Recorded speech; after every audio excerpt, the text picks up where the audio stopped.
अपनी वाणी को 5-7 मिनट में विराम देंगी, क्योंकि आगे का जो कार्यक्रम है ये जो बता रही हैं ये भी बड़ा आवश्यक है। मैं परम पूज्य गुरुदेव से भी क्षमा चाहूँगी 2-4 मिनट के लिए, इसलिए आप अपनी बात जल्दी से समाहित करें।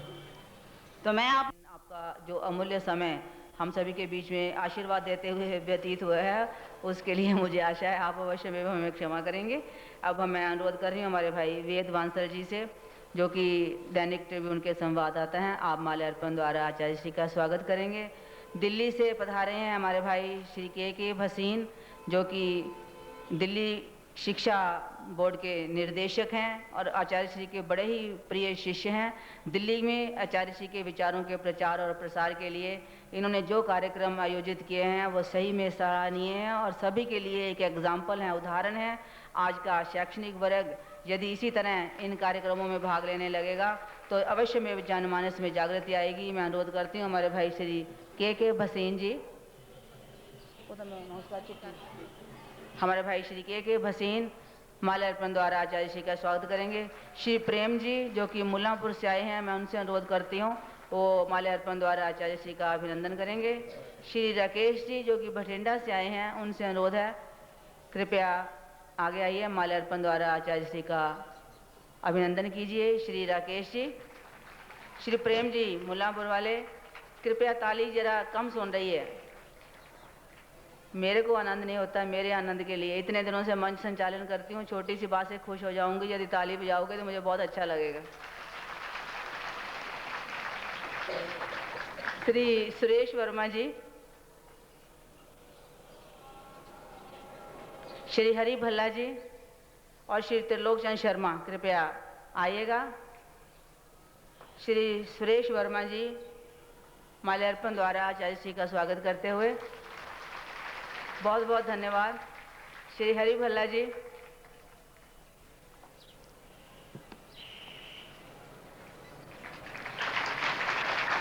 श्री त्रिलोकचंद शर्मा,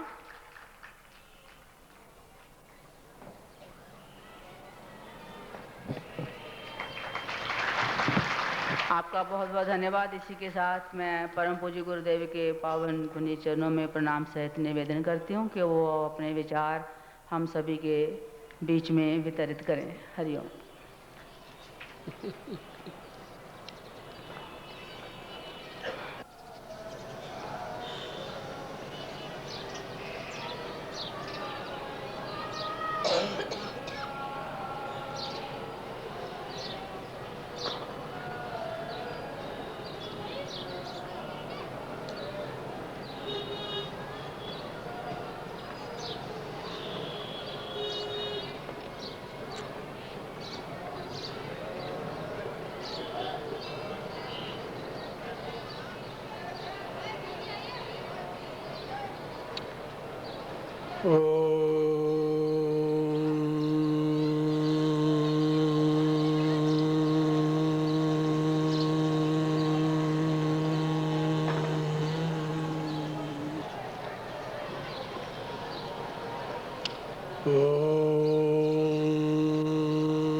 चंद्र स भगवान अद्वैत परमानंदात्मा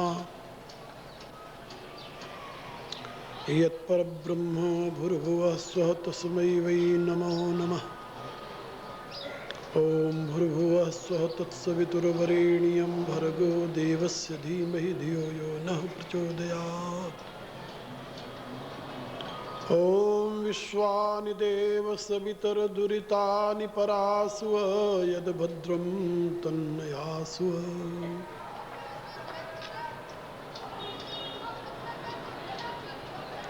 ओम कृष्णाय वासुदेवाय हरे परमात्मने प्रणतक्लेशनाशाय गोविंदाय नमो नमः। ॐ वसुदेवसुतं देवं कंसचाणूरमर्दनं देवकी परमानन्दं कृष्णं वन्दे जगद्गुरुम् ॐ नारायणं नमस्कृत्य नरं चैव नरोत्तमं देवीं सरस्वतीं व्यासं ततो जयमुदीरयेत् ॐ वन्दे बोधमयं नित्यं गुरुं शङ्कररूपिणम् यमाश्रितो हि वक्रोऽपि चन्द्रः सर्वत्र वन्दते ॐ यस्मिन् सर्वं यतः सर्वं यः सर्वं सर्वतश्च यः यश्च सर्वमयो नित्यं तस्मै सर्वात्मने नमः ॐ प्रणम्य शिरसा देवं मारुतिं करुणाकरम् करोमि गीता व्याख्या भगवत भाव प्रकाशिनी श्री राम जय जय राम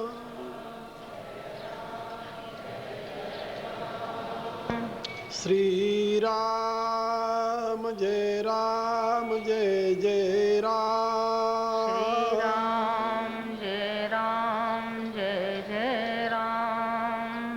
श्री राम जय जय राम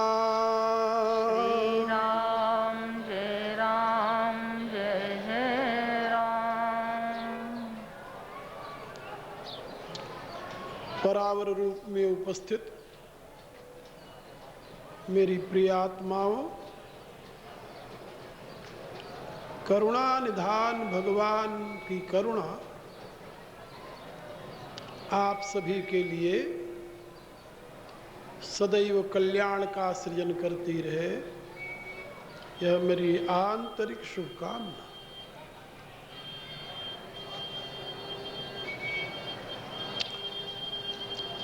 आज मेरे ज्ञान सत्र का 9वां दिन है और अंतिम दिन है।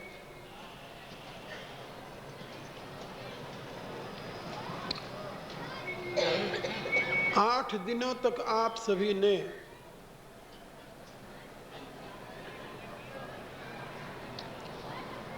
गीता के 17वें अध्याय में वर्णित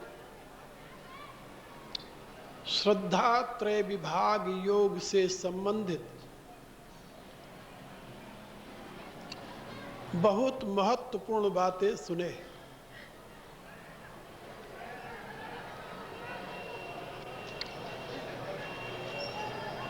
ये पूरा प्रसंग तो बहुत लंबा है, चाहते हुए भी मैं 9 दिनों में आपको पूरा प्रसंग नहीं सुना सकता।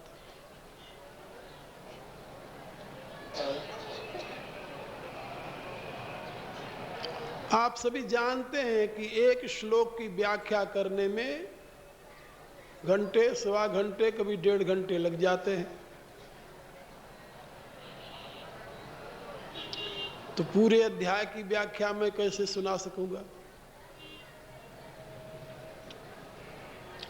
अब आज का घंटा और है,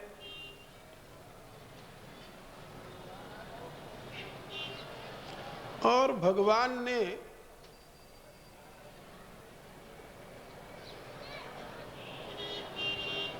मनुष्य के विकास में जिस श्रद्धा की महिमा का गान किया है, जिस श्रद्धा को आवश्यक बताया है, उस श्रद्धा को उन्होंने 3 रूपों में विभाजित किया है। सात्विक श्रद्धा, राजसिक श्रद्धा और तामसिक श्रद्धा। और उसमें ये बात बताई कि सात्विक श्रद्धा ही मनुष्य के उत्थान में हेतु बनती है। राजसिक श्रद्धा और तामसिक श्रद्धा जो है वह उसे पतन के रास्ते पर ले जाती है। सात्विक श्रद्धा का स्वरूप क्या है? कहा जो विवेक के प्रकाश में सत की धारणा अपनाई जाती है उसे सात्विक श्रद्धा कहते हैं। और जो संशय की अवस्था में सत के प्रति निश्चय किया जाता है वो राजसिक श्रद्धा है। और जहां सत का बिल्कुल बोध नहीं है, उसके विपरीत किसी तत्व को सत मान लिया जाता है, कहा वो तामसिक श्रद्धा है। श्रद्धा बिना मनुष्य हो ही नहीं सकता, क्योंकि भगवान कहते हैं श्रद्धा मयो ही अयम पुरुष यो यत् श्रद्धा स एव सः। यह पुरुष श्रद्धामय है। श्रद्धा किसे कहते हैं मैं पहले दिन बता चुका हूं। विशुद्ध बुद्धि को, जो सत को धारण करती है, उस बुद्धि का नाम श्रद्धा है। लेकिन जब उसमें रजोगुण आ जाता है तो वह संशयात्मिका हो जाती है। जब तमोगुण आ जाता है तो विपरीत विचार वाली हो जाती है, विपर्य युक्त हो जाती है। इसलिए मनुष्य को सतोगुणी श्रद्धा व सतोगुणी बुद्धि को प्रतिष्ठित करने के लिए सात्विक आहार लेना चाहिए।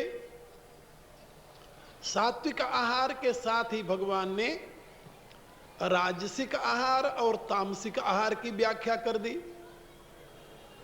जो कि इतने दिनों तक मैंने आप लोगों को ये सारी बातें समझाई। अब जब व्यक्ति आहार ग्रहण कर लेता है तो उसमें शक्ति आती है, और शक्ति जब आ जाती है मनुष्य के शरीर में, तब वह बिना कुछ किए रह नहीं सकता, कर्म में प्रवृत्त होता है। और कर्म में प्रवृत्त होने से पहले वो पहले सोचता है,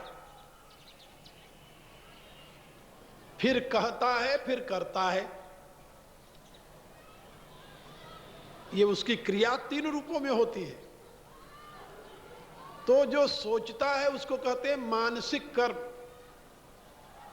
जो कहता है बोलता है उसको कहते हैं वाचिक कर्म, और जब करने लगता है तो होता है कायिक कर्म, मनसा वाचा कर्मणा। और ये तीनों कर्म जो हैं ये उसकी श्रद्धा के अनुसार ही होते हैं। जैसी बुद्धि होगी वैसे सोचेगा, वैसे बोलेगा, वैसे कर्म करेगा।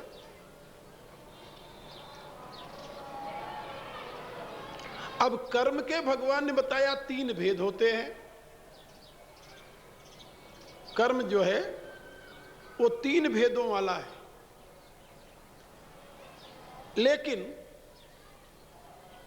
भगवान ने यह भी कहा कि जिनको हम तीन भेदों वाला कर्म समझते हैं उनको एक शब्द में भी कह सकते हैं। वो शब्द क्या है? यज्ञ। इसलिए कर्म जो है वो यज्ञ है अपने आप में। अब उस यज्ञ के तीन भेद हैं। कौन कौन से? यज्ञ, तप और दान। ये तीन भेद। जो भी आप कर्म करते हैं इनमें ये तीनों आप करते हैं। यज्ञ करते हैं, तप करते हैं और दान करते हैं। कोई भी कर्म करते हैं। यहां आप आकर बैठे हैं ना, जो सुन रहे हैं, इस सुनने में भी आप तीनों कर्म कर रहे हैं अननोइंगली। आपको पता नहीं कि आप तीनों कर्म कर रहे हैं। अच्छा, आप तीनों कर्म कैसे कर रहे हैं उसको समझ लें।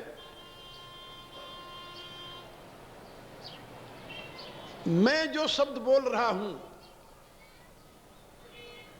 वो आपके कानों के रास्ते से आपके अंतःकरण में जा रहा है। ये तो मैं यज्ञ कर रहा हूं, और बोलते समय जो मैं विचार करता हूं ना बुद्धि से, अब आप लोग अनुमान लगावें कितनी शीघ्रता से विचार होता है अंतर।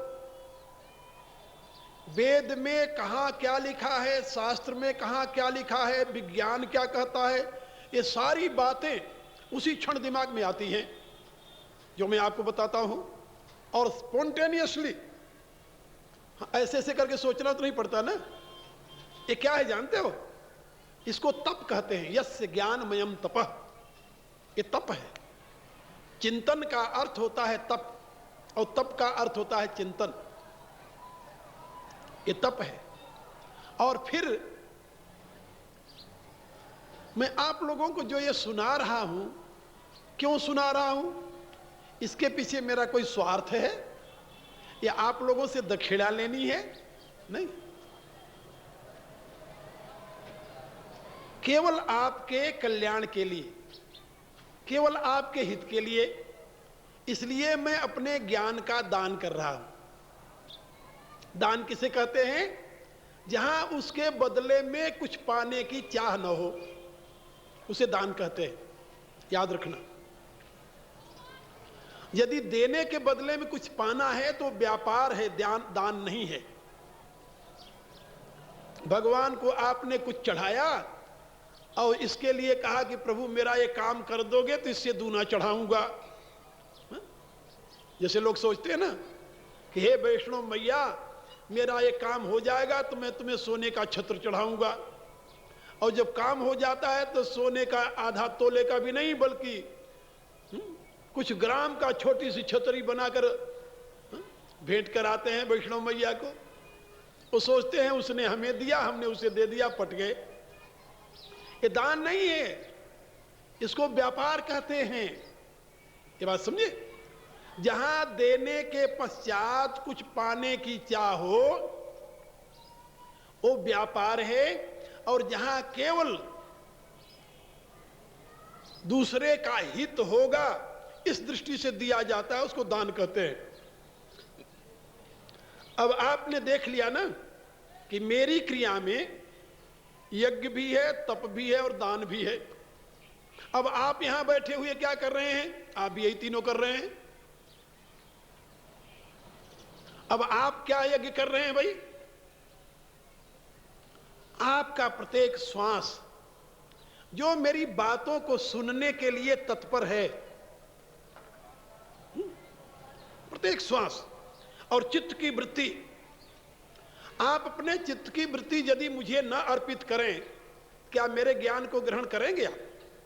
असंभव है। तो ये तो आप कर रहे हैं यज्ञ, जो आप अपने चित्त की वृत्ति हमारे शब्दों में समर्पित किए हुए हैं और एक एक अक्षर का अर्थ समझते हुए उसे ग्रहण कर रहे हैं। तो ये जो समर्पित है आपके चित्त की वृत्ति, इसको यज्ञ कहते हैं। ये कौन सा यज्ञ है जानते हो? इसको श्रवण यज्ञ कहते हैं। और इसके साथ आप तप कर रहे हैं। तप माने अपनी सारी इंद्रियों को समेटकर, मन के सारे संकल्पों को समेटकर एकाग्रता जो आप में है, ये तप है। तप के अलग अलग भेद हैं। शारीरिक तप, ऐन्द्रिक तप, मानसिक तप और बौद्धिक तप, ये 4 प्रकार के तप होते हैं। और इन चारों प्रकार के तपों में आप यहां पर विचार करें कौन सा तप कर रहे हैं। शारीरिक तप भी है, बिल्कुल एक आसन से बैठे रहते हैं घंटे, 1.5 घंटे, 2 घंटे तक। और ऐन्द्रिक तप भी है, इंद्रियों की कोई डिमांड नहीं होती इस समय। मन का भी तप है, क्योंकि मन को आप एकाग्र किए हुए हैं। और बुद्धि का भी तप हो रहा है, बुद्धि एकाग्र होकर के उसको ग्रहण कर रही है। तो आप यज्ञ कर रहे हैं और तप कर रहे हैं और दान दे रहे हैं, अपना अमूल्य समय, अपना अमूल्य समय जो आप यहां पर समय के साथ श्वास जो आप यहां पर समर्पित कर रहे हैं, इससे बड़ा दान और क्या हो सकता है। किसी से कहो कि अमुक काम करना है, वो कहता है भैया पैसा तो मैं दे सकता हूं लेकिन मेरे पास समय नहीं है देने के लिए, क्योंकि मैं बहुत व्यस्त हूं। लेकिन आप समय दे रहे हैं कि नहीं दे रहे हैं? और ये समय किस लिए दे रहे हैं? मेरे लिए दे रहे हैं। ठीक है, इसके पीछे सुनने की चाह है, वो तो यज्ञ हो गया, इंद्रियों का संयम है, तप हो गया, और समय का समर्पण है, ये दान हो गया। तीनों बातें आप में हैं। तो यज्ञ दान तप आप भी कर रहे हैं, मैं भी कर रहा हूं। और दुनिया में जहां भी कहीं आप जाएं, जो भी क्रिया करते हैं, if you think deeply you will realize that you are doing these three kinds of actions. जहां भी कहीं जाएं, जो भी कर्म कर रहे हैं, ऑफिस में बैठे हुए यदि आप काम कर रहे हैं तो वहां भी आप यज्ञ दान और तप कर रहे हैं। लेकिन जब आप कुत्सित विचारों से युक्त होते हैं तब कहा, तब भी आप करते हैं, यज्ञ भी करते हैं, दान भी करते हैं, तब भी करते हैं, लेकिन वो असुरों का यज्ञ दान तप होता है, देवताओं का नहीं होता। वो आसुरी यज्ञ है, आसुरी तप है, आसुरी दान है। क्योंकि भगवान ने गीता के 16वें अध्याय में कहा कि मनुष्यों की दो ही श्रेणियां हैं, या तो असुर है या तो देवता, तीसरी कोई श्रेणी नहीं है। दो इमौ पुरुषौ लोके अस्मिन दैव आसुर एवच। दो ही प्रकार के मनुष्य होते हैं, या तो देवता होंगे या तो असुर होंगे, बीच का कुछ नहीं है, और कोई नहीं है बीच का। तो यज्ञ दान और तप, ये तीनों बहुत ही महत्वपूर्ण हैं। और भगवान ने कहा कि याद रखो, दुनिया के अन्य काम छूट जाएं, लेकिन ये तीन काम कभी नहीं छोड़ना चाहिए और किसी को नहीं छोड़ना चाहिए। काम तो सन्यासी बन गए हैं, हम तो अलग बैठ करके हिमालय में राम राम जपेंगे, हमसे क्या लेना देना दुनिया से। कहा नहीं, यदि तुम ऐसी गलती करोगे तो तुम पतित हो जाओगे। परमात्मा की दी हुई शक्ति का दुरुपयोग करने का परिणाम अहित होगा। इसलिए भगवान ने कहा, यदि तुम मनीषी हो, सन्यासी हो, तब भी तुम्हें तीन प्रकार के कर्म तो करते ही रहना चाहिए। कौन कौन से? यज्ञ दान और तप। यज्ञ दान तपो कर्म न त्याज्यम कार्यम येव तत्। भगवान ने कहा, कभी भी किसी भी अवस्था में त्यागना नहीं चाहिए। जब तक शरीर में श्वास है तब तक इसका त्याग नहीं करना चाहिए। हां, सबके लिए अलग अलग यज्ञ का, तप का, दान का रूप बताया गया है। दान किस चीज का करना चाहिए? जो आपके पास हो, अपनी हो। और दान करते समय याद रखो, ततएव अभिसंधाय, ये याद रखो कि आपकी कौन सी वस्तु है जिसको दे रहे हो। आपने नोट दान कर दिया, क्या वो नोट आपकी है? आपने अन्न दान किया, क्या वो अन्न आपने बनाया है? क्या उत्पादन तो मैंने किया? कहा, यदि बीज न होता तो आप अन्न पैदा कर सकते थे? जमीन न होती तो, पानी और हवा न होती तो आप क्या करते उसमें? कुछ नहीं कर सकते थे। दुनिया में, सृष्टि में जो पदार्थ है, वो पदार्थ किसका है? उस पर किसका अधिकार है? उसका स्वामी कौन है? और जो आप अपने आप को दाता मान रहे हैं, उसमें आपकी भूमिका कितनी है? ये तो देखो पहले। उस पर कोई आपका स्वामित्व है भी कि नहीं है? यदि है तब तो आपने अपनी वस्तु दान दे दी, और यदि नहीं है तो इसीलिए गीता के 17वें अध्याय में बताया कि दान देते समय तत् का अनुसंधान करना चाहिए। यज्ञ करते समय ओम का उच्चारण करना चाहिए, दान देते समय तत् का अनुसंधान करना चाहिए। क्यों करना चाहिए? इसलिए कि जब तुम उसके यथार्थ मालिक को समझ जाओगे तो देने में जो तुम्हारा अहंकार है वो समाप्त हो जाएगा। बात समझे?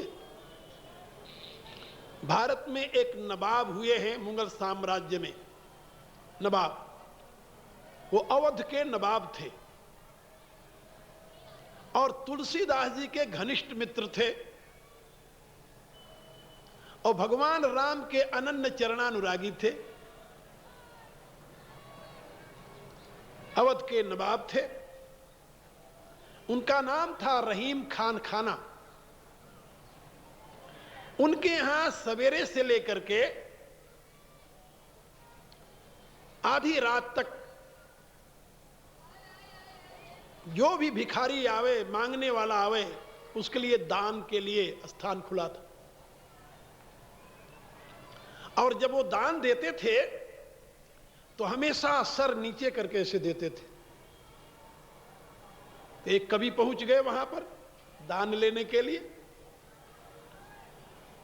कवि ने जब देखा दान देते समय उनको तो पूछा,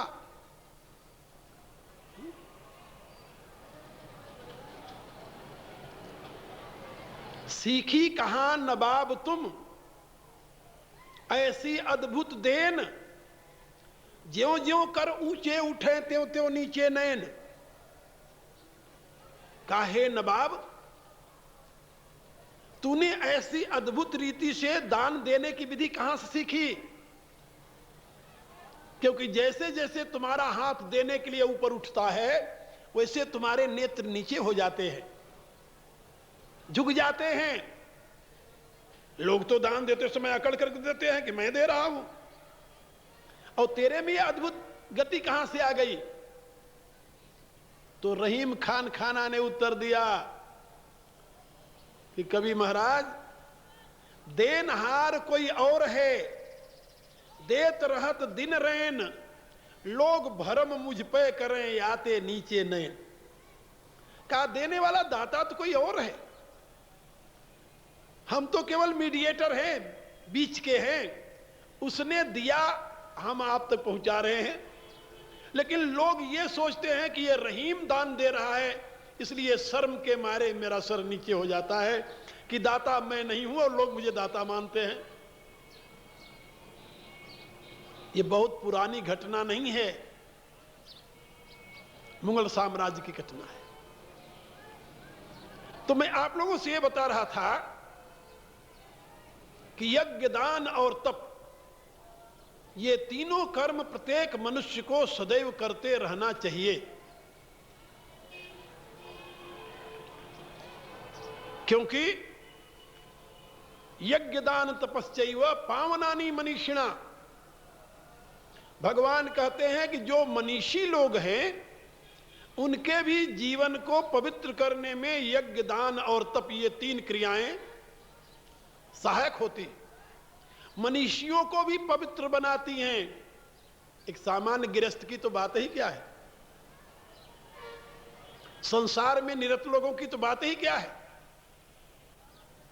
जब कर्म के प्रति आप सजग हो जाएंगे तो सजग होकर के आप देखेंगे तो आपको पता चलेगा कि बिना यज्ञ के, बिना तप के, बिना दान के आपकी कोई क्रिया संपन्न नहीं हो रही। और आप दान करते हैं, ये सत्य है। आप तप करते हैं, ये भी सत्य है। और आप यज्ञ करते हैं, भी सत्य है। जिस क्रिया का परिणाम आप तक सीमित न रहे,